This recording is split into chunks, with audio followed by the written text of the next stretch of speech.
Halo, perkenalkan nama saya James Gan, saya dari kelas 1 MNMD.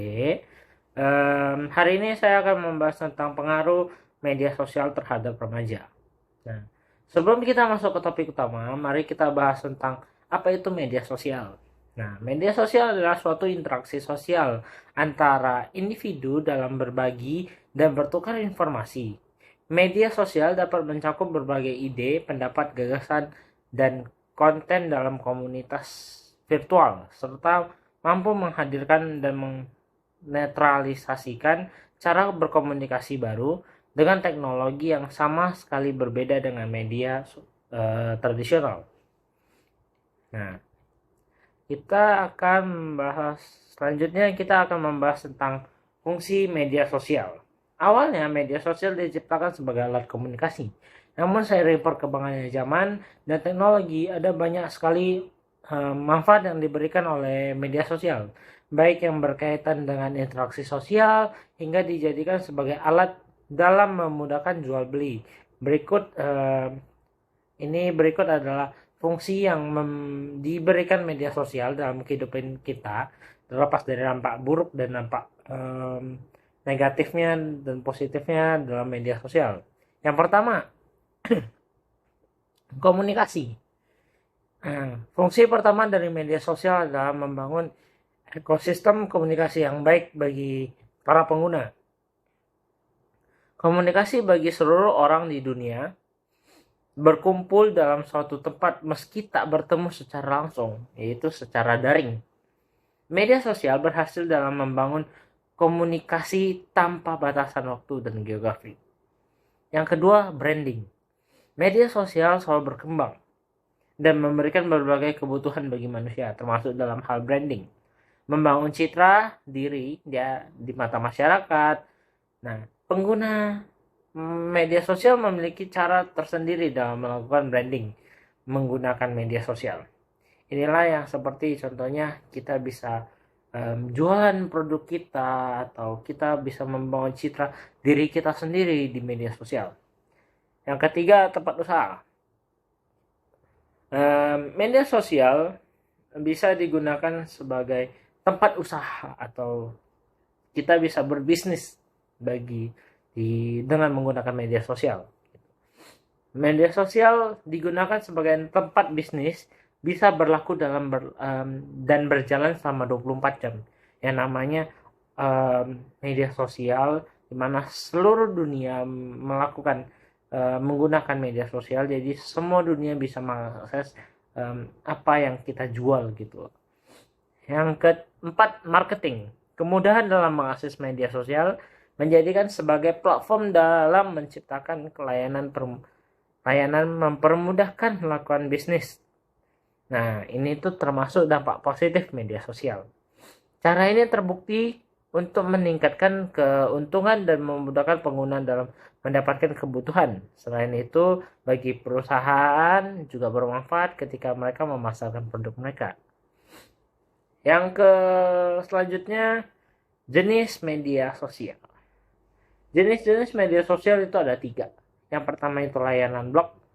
Nah, layanan blog disebut juga sebagai layanan jurnal pribadi dalam internet. Nah, media sosial memang memiliki fungsi sebagai penyebar informasi. Blogger menjadi sebutan bagi mereka yang menyebarkan informasi melalui media sosial atau platform tertentu. Nah, yang kedua, social network. Termasuk jenis layanan blog kecil atau mikro. Fungsi dari layanan ini nyaris sama seperti blog. Namun, media sosial yang satu ini menyediakan halaman yang lebih ringkas, lebih singkat, dan lebih memiliki kecepatan yang baik dibandingkan blog. Contohnya seperti Facebook dan Twitter. Nah, itu salah satu dari social network. Yang ketiga adalah media sharing. Nah, seperti YouTube. Nah, itu merupakan salah satu layanan sharing gitu loh, di mana kita membagikan produk dari hasil yang kita berikan kepada media sosial. Contohnya seperti foto, video, audio atau sebagainya. Dan Instagram juga merupakan salah satunya. Nah, mari kita mengenal dampak media sosial terhadap remaja. Seiring dengan meningkatnya akses internet, media sosial menjadi salah satu sarana yang kerap diakses, termasuk oleh anak dan remaja.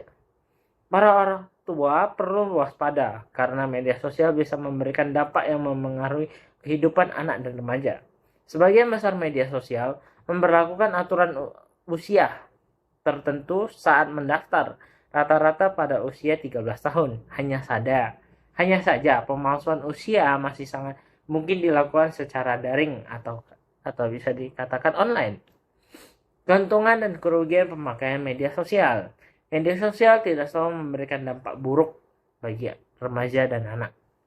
Jika digunakan secara bijak, media sosial justru akan memberikan banyak keuntungan, seperti sebagai sarana komunikasi dengan teman, dengan keluarga. Yang kedua, meningkatkan kreativitas. Yang ketiga, mempermudahkan hubungan dengan orang lain dengan minat dan hobi yang sama.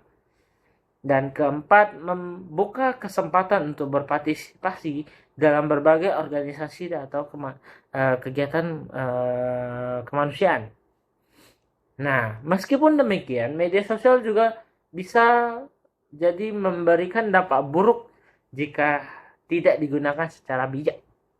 Sepertinya, resiko bertemu dengan orang asing yang membuat kita merasa tidak enak atau takut. Yang kedua, melihat tayangan yang tidak sesuai dengan usia. Yang keempat, memungkinkan terjadinya perundungan di dunia maya atau yang lebih dikenal sebagai cyberbully. Beberapa dampak buruk tersebut mungkin saja terjadi, apalagi sebagai remaja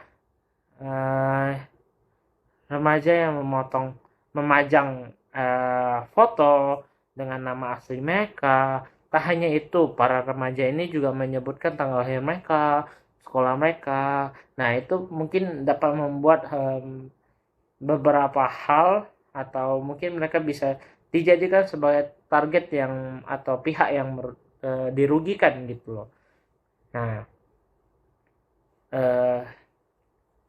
pesan dari saya adalah boleh menggunakan media sosial, tapi gunakanlah dengan bijak. Sekian dari saya. Terima kasih.